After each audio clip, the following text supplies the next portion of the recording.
Praise the Lord. Hallelujah. സ്തോത്രം സ്തോത്രം സ്തോത്രം സ്തോത്രം സ്തോത്രം. കർത്താവിൻ്റെ അതിപരിശുദ്ധമായ തിരുനാമം ഈ അനുഗ്രഹിക്കപ്പെട്ട പ്രഭാതത്തിൽ വാഴ്ത്തപ്പെടുമാറാകട്ടെ. പ്രിയപ്പെട്ട ദൈവമക്കളെ, നമുക്ക് ഒരുമിച്ച് 2025 ജൂലൈ മാസം 15-ാം തീയതി ഹല്ലേലൂയ സ്തോത്രം ചൊവ്വാഴ്ച പ്രഭാതത്തിൽ കർത്താവിനെ ആരാധിക്കുവാനും കർത്താവിനെ സ്തുതിക്കുവാനും നമ്മുടെ സ്വർഗീയ പിതാവ് നമുക്ക് ഒരുക്കി തന്നിരിക്കുന്ന നല്ല സമയത്തിനായിട്ട് നമുക്ക് കർത്താവിന് സ്തോത്രം ചെയ്യാം. ഹല്ലേലൂയ.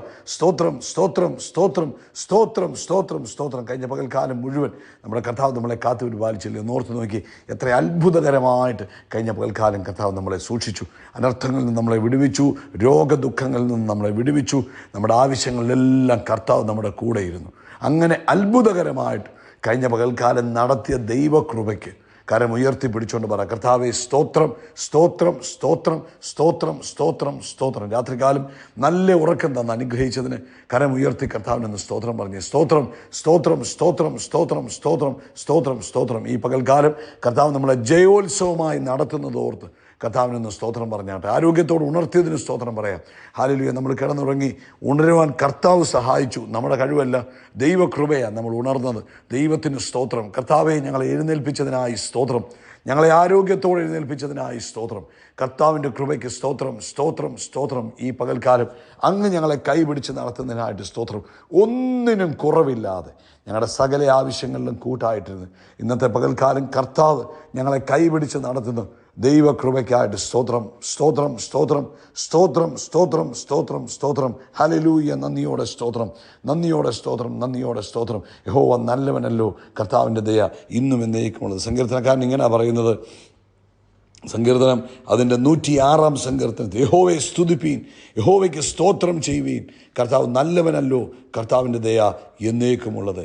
യഹോവയുടെ വീര്യപ്രവൃത്തികളെക്കുറിച്ച് അവൻ ആർ വർണ്ണിക്കും, കർത്താവിൻ്റെ സ്തുതിയൊക്കെയും ആർ വിവരിക്കും. 47-ാം വാക്യം പറയുന്നു, ഞങ്ങളുടെ ദൈവമായ യഹോവയെ ഞങ്ങളെ രക്ഷിക്കണമേ, കർത്താവിൻ്റെ വിശുദ്ധ നാമത്തിന് സ്തോത്രം ചെയ്യുവാനും കർത്താവിൻ്റെ സ്തുതിയിൽ പ്രശംസിപ്പാനും ജാതികളുടെ ഇടയിൽ നിന്ന് ഞങ്ങളെ ശേഖരിക്കണമേ. നമുക്ക് ഒരുമിച്ച് പ്രാർത്ഥിക്കാം. നമ്മുടെ കൈകളൊന്ന് ഉയർത്തി പ്രാർത്ഥിക്കാമെങ്കിൽ പ്രാർത്ഥിച്ചു. പിതാവേ, യേശുക്രിസ്തുവിൻ്റെ നാമത്തിൽ ഈ പ്രഭാതത്തിനായിട്ട് സ്തോത്രം. ഞങ്ങൾക്ക് ഒരുമിച്ച് അങ്ങേ ആരാധിക്കുവാനും സ്തുതിക്കുവാനും അങ്ങയുടെ വചനം കേൾക്കുവാനും ഒരു പ്രഭാതം കൂടെ തന്നതിന് സ്തോത്രം. ഇന്ന് ഈ ശബ്ദം കേൾക്കുന്ന എല്ലാവർക്കും വേണ്ടി പ്രാർത്ഥിക്കുന്നു.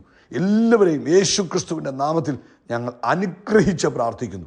എല്ലാവരുടെ മേലും യേശുവിൻ്റെ രക്തം മുദ്ര വെച്ച് പ്രാർത്ഥിക്കുന്നു. പരിശുദ്ധാത്മാവിൻ്റെ ശക്തി ഇന്ന് കേട്ടുകൊണ്ടിരിക്കുന്ന ഓരോരുത്തരുടെ മേലും യേശുക്രിസ്തുവിൻ്റെ നാമത്തിൽ വ്യാപരിക്കട്ടെ. ഹല്ലേലൂയ. പരിശുദ്ധാത്മാവിനാൽ നിറയട്ടെ. ആത്മപ്രവൃത്തി ഇവരുടെ ജീവിതത്തിൽ വെളിപ്പെടട്ടെ എന്ന് പ്രാർത്ഥിക്കുന്നു. ഈ സമയത്ത് രോഗികളായി ആരെങ്കിലും കേൾക്കുന്നെങ്കിൽ യേശുക്രിസ്തുവിൻ്റെ നാമത്തിൽ അവർ സൗഖ്യമാകട്ടെ. നസ്രയനായ യേശുവിൻ്റെ നാമത്തിൽ അവൻ അടിവയറ്റിലുള്ള വേദനകൾ ഇപ്പോൾ മാറിപ്പോകട്ടെ. പൂർണ്ണ സ്വാതന്ത്ര്യം ഉണ്ടാകട്ടെ. ഹല്ലേലൂയ. Thank you. ഉദര സംബന്ധമായ സകല രോഗങ്ങളും, ആമേൻ, ഡൈജഷൻ്റെ പ്രോബ്ലംസ്, ഹല്ലേലൂയ സ്തോത്രം, വയറിനകത്തുള്ള ഇൻഫെക്ഷനുകൾ, ഇതെല്ലാം ഇപ്പോൾ യേശുവിൻ്റെ നാമത്തിൽ സൗഖ്യമാകട്ടെ. ആരോഗ്യവും ദൈവകൃപയും തൻ്റെ കുഞ്ഞുങ്ങളുടെ ഇപ്പോൾ വ്യാപരിക്കുന്നതിനായിട്ട് സ്തോത്രം. അതുപോലെ തന്നെ രോഗികളായി കിടക്കുന്നവർ, കർത്താവെ, ബെഡ്റിഡനായി കിടക്കുന്നവർ, നാളുകളായി ബെഡിൽ നിന്ന് എഴുന്നേൽക്കാൻ കഴിയാതെ ആമേൻ രോഗത്താൽ പിടിക്കപ്പെട്ട് ബെഡ്റിഡനായിരിക്കുന്നവർ യേശുവിൻ്റെ നാമത്തിൽ ഇപ്പോൾ സൗഖ്യമാകട്ടെ. ബെഡ് സോറുകൾ ഹീലാകട്ടെ. അവരുടെ കൈകാലുകൾക്ക് ബലമുണ്ടാകട്ടെ. നസ്രയനായ യേശുവിൻ്റെ നാമത്തിൽ ആ ബെഡിൽ നിന്നും അവർ എഴുന്നേൽക്കട്ടെ. നസ്രയനായ യേശുവിൻ്റെ നാമത്തിൽ ബെഡിൽ നിന്നും എഴുന്നേൽക്കട്ടെ. പരസഹായത്തോടുകൂടെ അവൻ നടക്കുന്നവർ, അവൻ വാഷ്റൂമിലൊക്കെ പോകാൻ മറ്റുള്ളവരുടെ സഹായം ആവശ്യമായി വന്നിരിക്കുന്നവർ, ഇപ്പോൾ ഞങ്ങൾ അവർക്ക് വേണ്ടി പ്രാർത്ഥിക്കുക. അവരുടെ കാര്യങ്ങൾ സ്വയമായി ചെയ്യുവാൻ യേശുവിൻ്റെ നാമത്തിൽ അവരുടെ മേൽ ദൈവശക്തി വ്യാപരിക്കട്ടെ. ദൈവശക്തി വ്യാപരിക്കട്ടെ. ദൈവശക്തി വ്യാപരിക്കട്ടെ. നട്ടലിൻ്റെ കംപ്ലൈൻറ്റ് മുഖാന്തരം തളർവാദം വന്നിരിക്കുന്നവർ, ഞങ്ങൾ പ്രാർത്ഥിക്കുന്നു. ആ നട്ടലിൻ്റെ അസ്വസ്ഥതകൾ മാറട്ടെ. കർത്താവായ യേശുവിൻ്റെ നാമത്തിൽ ആ നട്ടലിൻ്റെ അസ്വസ്ഥതകൾ മാറട്ടെ. ഞങ്ങൾ ഈ പ്രഭാതത്തിൽ അങ്ങേ ആരാധിക്കുന്നു, സ്തുതിക്കുന്നു, സ്തോത്രം ചെയ്യുന്നു. അങ്ങ് ചെയ്ത എല്ലാ നന്മകൾക്കും ഞങ്ങൾ ഈ പ്രഭാതത്തിൽ നന്ദി പറയുന്നു. പ്രത്യേകിച്ച് കർത്താവേ, ഞങ്ങൾ ഈ പ്രഭാതത്തിൽ ബിസിനസ് ചെയ്യുന്നവർക്ക് വേണ്ടി പ്രാർത്ഥിക്കുന്നു. ദൈവിക അഭിവൃദ്ധി കൊടുക്കണമേ, ഓപ്പർച്യൂണിറ്റീസ് കൊടുക്കണമേ. കർത്താവായ യേശുവിൻ്റെ നാമത്തിൽ അവർക്കായി വഴികൾ തുറന്നു വരട്ടെ. ജോലി ഇല്ലാത്തവർക്ക് വേണ്ടി പ്രാർത്ഥിക്കുന്നു. കർത്താവെ, ജോലി സ്ഥലത്ത് ബുദ്ധിമുട്ട് അനുഭവിക്കുന്നവർക്ക് വേണ്ടി പ്രാർത്ഥിക്കുന്നു. കർത്താവ് വഴി തുറക്കണം, ആശ്വാസവും സമാധാനവും കൊടുക്കണം. കുടുംബജീവിതത്തെ അനുഗ്രഹിക്കുന്നു. കർത്താവേ, ഈ തലമുറയെ ഞങ്ങൾ അനുഗ്രഹിക്കുന്നു. കുഞ്ഞുങ്ങളുടെ മേൽ ദൈവശക്തി വ്യാപരിക്കട്ടെ. ഞങ്ങളുടെ കുഞ്ഞുങ്ങൾ യഹോവയാൽ ഉപദേശിക്കപ്പെട്ട കുഞ്ഞുങ്ങളായി കർത്താവിന് പ്രയോജനമുള്ള കുഞ്ഞുങ്ങളായി തീരട്ടെ എന്ന് പ്രാർത്ഥിക്കുന്നു. ലോകവ്യാപകമായി കർത്താവിൻ്റെ വേലയിലായിരിക്കുന്നവരെ അനുഗ്രഹിച്ച് പ്രാർത്ഥിക്കുന്നു. അത് ഏറ്റവും അനുഗ്രഹമായി തീരട്ടെ, ഒരു റിവൈവലിന് കാരണമായി തീരട്ടെ എന്ന് പ്രാർത്ഥിക്കുന്നു. പ്രാർത്ഥന കേട്ടതിന് സ്തോത്രം. സകല മഹത്വവും പുകഴ്ചയ്ക്ക് യേശു ക്രിസ്തുവിൻ്റെ നാമത്തിൽ തന്നെ. ആമേൻ, ആമേൻ, ആമേൻ. കർത്താവ് നിങ്ങളെ അനുഗ്രഹിക്കട്ടെ. കർത്താവിൻ്റെ കൃപയും സമാധാനവും നിങ്ങളുടെ കൂടെ ഇരിക്കട്ടെ. പ്രത്യേകിച്ച് ഇന്നലെ രാത്രി നമ്മുടെ മീറ്റിംഗ് ഏറ്റവും അനുഗ്രഹമായിരുന്നു. കർത്താവിനൊന്ന് സ്തോത്രം പറയാം. നിങ്ങളുടെ കൈകളെ ഉയർത്തിയിട്ട് ആമേൻ. 14-ാം തീയതിത്തെ മീറ്റിങ്ങിനെ, അതായത് തിങ്കളാഴ്ചത്തെ മീറ്റിങ്ങിനെ അനുഗ്രഹമാക്കിയ കർത്താവിന് ഞങ്ങൾ സ്തോത്രം പറയുന്നു. സ്തോത്രം, സ്തോത്രം, സ്തോത്രം, സ്തോത്രം, സ്തോത്രം. നാളത്തെ മീറ്റിങ്ങിനായിട്ട് ഞങ്ങൾ പ്രാർത്ഥിക്കുന്നു. കർത്താവ് അതും ശ്രേഷ്ഠവും അനുഗ്രഹവുമാക്കി തീർക്കുന്നല്ലോ, അതിന് സ്തോത്രം. കർത്താവ് അനുഗ്രഹിക്കട്ടെ. പ്രത്യേകിച്ച് ഇന്ന് ഫിലിപ്പിയ ലേഖനം 3-ാം അധ്യായം അതിൻ്റെ 20-ാമത്തെ വാക്യം, നമ്മുടെ പൗരത്വമോ സ്വർഗത്തിലാകുന്നു, അവിടെ നിന്ന് കർത്താവായ യേശു ക്രിസ്തു രക്ഷിതാവായി വരും എന്ന് നാം കാത്തിരിക്കുന്നു. സ്തോത്രം. 3 കാര്യങ്ങൾ ഇവിടെ പറയുന്നു. ഒന്ന്, നമ്മുടെ പൗരത്വം അത് എവിടെയാകുന്നു? സ്വർഗത്തിലാകുന്നു. ഹല്ലേലൂയ. 2, അവിടെ നിന്ന് നമ്മുടെ കർത്താവായ യേശു രക്ഷിതാവായി ആമേൻ വരും, വേഗം വരുന്നു. അതാണ് നമ്മുടെ പ്രത്യാശ. ഇന്ന് പ്രഭാതത്തിൽ പൗലോസ് അപ്പോസ്തലൻ ഫിലിപ്പിയക്കാർക്ക് ഈ ലേഖനം എഴുതുമ്പോൾ അത് റോമൻ കോളനിയിൽ കിടക്കുന്ന ഒരു സ്ഥലമാണ് ഫിലിപ്പിയൻ എന്ന് പറയുന്നത്. അവിടുത്തെ ആളുകൾ അവർ റോമൻ പൗരത്വമുള്ളവർ, സിറ്റിസൺഷിപ്പ് ഉള്ളവരാണ്. അതിനകത്ത് അവർ ഭയങ്കര അഭിമാനിക്കുകയും അതിനകത്ത് വലിയ ആനന്ദം കൊള്ളുകയും ചെയ്തുകൊണ്ടിരിക്കുന്ന കാലഘട്ടത്തിൽ പൗലോസ് അപ്പോസ്തലൻ അവരെ ഓർപ്പിക്കുകയാണ്, നിങ്ങളുടെ സിറ്റിസൺ അല്ലെങ്കിൽ പൗരത്വം എന്ന് പറയുന്നത് റോമിലല്ല, നിങ്ങൾ ഈ ലോകത്തിലുള്ളവരല്ല, നിങ്ങൾ സ്വർഗത്തിൽ പൗരത്വമുള്ളവരാണ്. കരമുയർത്തി ഒരു ആമീൻ പറഞ്ഞാട്ടെ. ഇന്ന് പ്രഭാതത്തിൽ ഈ സന്ദേശം കേൾക്കുന്ന മക്കളെ, നിങ്ങൾ ഏത് ദേശത്ത് ഇരുന്ന് സന്ദേശം കേൾക്കുമ്പോഴും ഓർത്തോണം, നമ്മൾ ആ ദേശത്ത് താമസിക്കുന്നെങ്കിലും ആ ദേശത്തിൻ്റെ പൗരത്വമുണ്ടെങ്കിലും നമ്മുടെ ഒറിജിനൽ പൗരത്വം എന്ന് പറയുന്നത് സ്വർഗത്തിലാകുന്നു.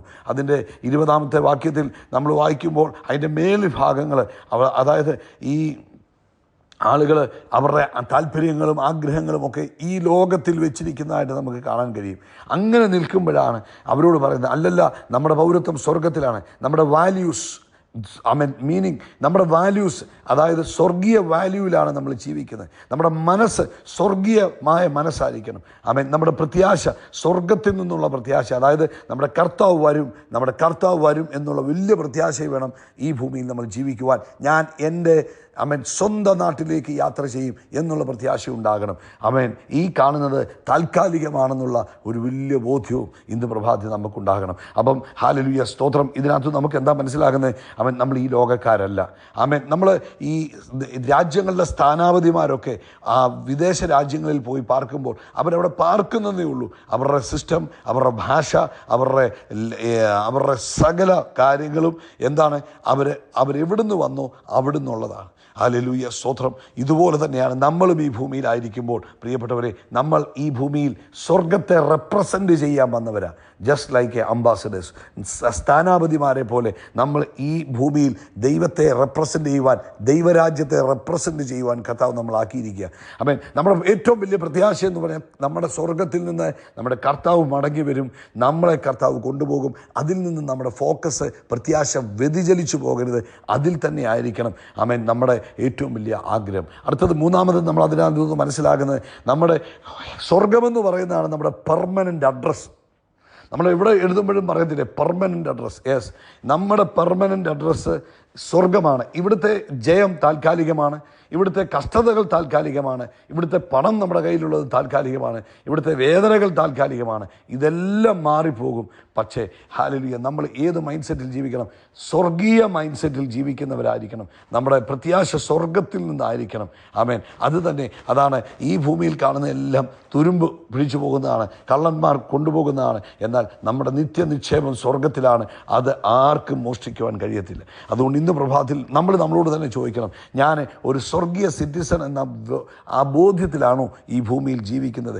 എൻ്റെ വാല്യൂസ്, എൻ്റെ ആഗ്രഹങ്ങൾ, എൻ്റെ മണി, എൻ്റെ കാര്യങ്ങളെല്ലാം ഞാൻ സ്വർഗീയ വാല്യൂസിലാണോ ഉപയോഗിക്കുന്നത്? ഹല്ലേലൂയ. നമ്മൾ യഥാർത്ഥമായി യേശുവിൻ്റെ മടങ്ങി വരവിനെ പ്രത്യാശിച്ച് കാത്തിരിക്കുന്നവരാണോ? യോഹന്നാൻ 17:16 പറയുന്നുണ്ട്, യേശു പറയുന്നു, ഞാൻ ലോകത്തിൽ നിന്നല്ല, അതുപോലെ തന്നെ ഇവരും ലോകത്തിൽ നിന്നല്ല. കൊലോസ്യ ലേഖനം 3-ാം അധ്യായം 1-2 വാക്യങ്ങളിൽ പറയുന്നു, ആമേൻ, നമ്മൾ ഉയരത്തിൽ തന്നെ ചിന്തിച്ചു കൊള്ളുവീൻ. നമ്മൾ ഉയരത്തിൽ നിന്നുള്ളവരാണ്. അതുകൊണ്ട് നമ്മൾ എന്ത് ചെയ്യണം? നമ്മൾ ഉയരത്തിൽ തന്നെ ചിന്തിച്ചു കൊള്ളുവീൻ. എബ്രായ ലേഖനം 13-ാം അധ്യായം 14-ാമത്തെ വാക്യത്തിൽ പറയുന്നു, നമുക്കിവിടെ നിലനിൽക്കുന്ന ഒരു നഗരമില്ലല്ലോ. അപ്പം നമ്മൾ ഈ ഭൂമിയിലാകുന്നുവെങ്കിലും താൽക്കാലികമാണ്. അതുകൊണ്ട് പ്രിയപ്പെട്ടവരെ, ഈ ലോകത്തിന് അനുരൂപപ്പെടരുത്. ഈ ലോകത്തിൽ വഞ്ചനയുണ്ട്, ചതിയുണ്ട്. ഈ ലോകത്തിൽ എങ്ങനെയും പൈസ ഉണ്ടാക്കാനുള്ള സിസ്റ്റംസ് ഉണ്ട്, മെത്തേഡുകളുണ്ട്. Don't follow that. അതൊന്നും ഫോളോ ചെയ്യല്ലേ. നമുക്കൊരു ബോധ്യം വേണം, എൻ്റെ വാല്യൂ സ്വർഗത്തിലെ വാല്യൂവാണ്. എൻ്റെ മൈൻഡ് സ്വർഗീയ മൈൻഡാണ്. അതുകൊണ്ട് ഈ ലോകത്തിൽ പലതരത്തിൽ പല വാല്യൂസ് ഉണ്ട്, പല മൈൻഡ് സെറ്റ് ഉണ്ട്. നോ, ഞാൻ അതിൽ ജീവിക്കുവാനുള്ളവനല്ല. ഞാൻ സ്വർഗീയ വാല്യൂവിൽ ജീവിക്കുവാനുള്ള ഞാൻ ഈ താൽക്കാലികമായിട്ട് ഞാൻ കേരളത്തിൽ വസിക്കുന്നവനായിരിക്കാം, അല്ലെങ്കിൽ ഞാൻ വിദേശത്ത് വസിക്കുന്ന വ്യക്തിയാകാം. പക്ഷേ എൻ്റെ പൗരത്വം സ്വർഗത്തിലാണ്. അതുകൊണ്ട് എൻ്റെ വാല്യൂ, എൻ്റെ സ്റ്റാൻഡേർഡ് സ്വർഗീയ സ്റ്റാൻഡേർഡ് ആയിരിക്കണം. ഇന്ന് അങ്ങനൊരു തീരുമാനത്തോടുകൂടെ നമുക്ക് പ്രാർത്ഥിക്കാം. ഇന്ന് പ്രാർത്ഥിക്കാൻ എത്ര പേർ ആഗ്രഹിക്കുന്നു? കരങ്ങളെ ഉയർത്തി ഒന്ന് പ്രാർത്ഥിച്ചാട്ടെ. കർത്താവേ, ഹല്ലേലൂയ, എന്നെ സ്വർഗീയ പൗരനാക്കിയതിനായിട്ട് സ്തോത്രം ചെയ്യുന്നു. കർത്താവേ, ആ ഇറ്റേണൽ വാല്യൂസിനകത്ത്, ആ നിത്യമായ കാഴ്ചപ്പാടിൽ ആമേൻ, ആ ചിന്തയോടുകൂടെ ഈ ഭൂമിയിൽ ജീവിപ്പാൻ കർത്താവ് എന്നെ സഹായിക്കുന്നതിന് സ്തോത്രം. അതിനാവശ്യമായ ബലവും ശക്തിയും കൃപയും നിറവും എനിക്ക് തരുന്നതിന് നന്ദി പറയുന്നു. പരിശുദ്ധാത്മാവിൻ്റെ സഹായം തരുന്നതിന് സ്തോത്രം. യേശുവിൻ നാമത്തിൽ തന്നെ ആമേൻ, ആമേൻ, ആമേൻ. കൈകൾ ഉയർത്തി പറ, ഞാനൊരു സ്വർഗീയ പൗരനാണ്. ഞാൻ ഈ ഭൂമിയിൽ ക്രിസ്തുവിനെ റെപ്രസെൻറ്റ് ചെയ്യുന്നു. ഹല്ലേലൂയ. ഞാൻ ആ യേശു ക്രിസ്തുവിന് വേണ്ടി കാത്തിരിക്കുന്നു. അതുകൊണ്ട് ഞാൻ വിശുദ്ധിയിലും ജീവിത വിശുദ്ധിയിലും ദൈവിക നിറവിലുമാണ് ഞാൻ ഈ ഭൂമിയിൽ ജീവിക്കുന്നത്. കർത്താവ് ഈ വചനങ്ങളാൽ നിങ്ങളെ അനുഗ്രഹിക്കട്ടെ. യേശു ക്രിസ്തുവിൻ്റെ നാമത്തിൽ നമ്മൾ ആകാശത്തിലെ നക്ഷത്രങ്ങൾ പോലെ, കടൽക്കരയിലെ മണൽത്തരി പോലെ അത്യന്തം വർദ്ധിച്ചു പെരുകും. We are blessed, we are really blessed, we are permanently blessed and highly favoured. കർത്താവ് നിങ്ങളെല്ലാവരെയും അനുഗ്രഹിക്കട്ടെ. ആമേൻ, ആമേൻ. ദൈവകൃപ കൂടെ ഇരിക്കട്ടെ. സാന്നിധ്യത്തിൽ മറവിൽ കർത്താവ് മറയ്ക്കട്ടെ. God bless you, God bless you, God bless U.